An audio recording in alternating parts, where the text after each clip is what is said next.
దేవుని యొక్క అతి ఘనమైన నామమునకు స్తోత్రం కలుగునుగాక. ఈ ఉదయకాలము మీకందరికీ వందనాలు తెలియచేస్తున్నాను. ఈ దినము మిమ్ములను బలపరచు దేవుని మాట. యెహోవా మమ్మను మరచిపోలేదు, ఆయన మమ్మను ఆశీర్వదించును. కీర్తనలు 115వ కీర్తన 12వ చరణం.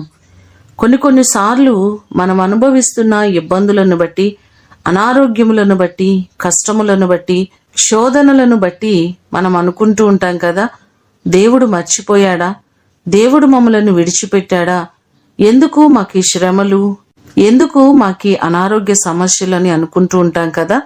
కానీ మన దేవుడు మనలను మరచిపోయేవారు కాదు, విడిచిపెట్టేవారు కాదు. ఆయన సదాకాలము మనతో ఉండి విడువను ఎడబాయను అని వాగ్దానం చేసిన గొప్ప దేవుడు ఆయన మనలను మర్చిపోక మనలను సదాకాలము పట్టించుకొని ఆయన తప్పకుండా మనలను ఆశీర్వదిస్తానని వాగ్దానం చేశాడు. ఈ మాటలు వింటున్న మిమ్మల్ందరినీ దేవుడు ఆశీర్వదించి అభివృద్ధిలోనికి మిమ్మలను నడిపించునుగాక.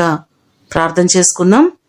మమ్మలను మికిలిగా ప్రేమించిన మా ప్రియ పరలోకపు తండ్రి, మీ పాదములకు వందనాలు, స్తోత్రాలు. మీరు మమ్మలను మరిచిపోయేవారు కాదు, విడిచిపెట్టేవారు కాదు ప్రవ్వా.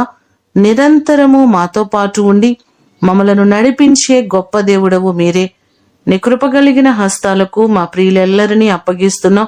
వారు ఏ సమస్యల చేత నలిగిపోతున్నారో, ఏ బలహీనతల చేత బాధపడుతున్నారో ప్రతి వారిని జ్ఞాపకం చేసుకుని వారి సమస్యలన్నిటి నుంచి విడిపించండి, వారి ఇబ్బందుల నుండి విడిపించండి. ప్రతి వారిని మీరు ఆశీర్వదించి వారి కుటుంబాలకు క్షేమాన్ని మీరు కలుగ చేయమని యేసు అతి ఘనమైన నామమున అడిగి వేడుకొని పొందియున్నాము తండ్రి, ఆమేన్. దేవుడు మిమ్ములను దీవించునుగాక.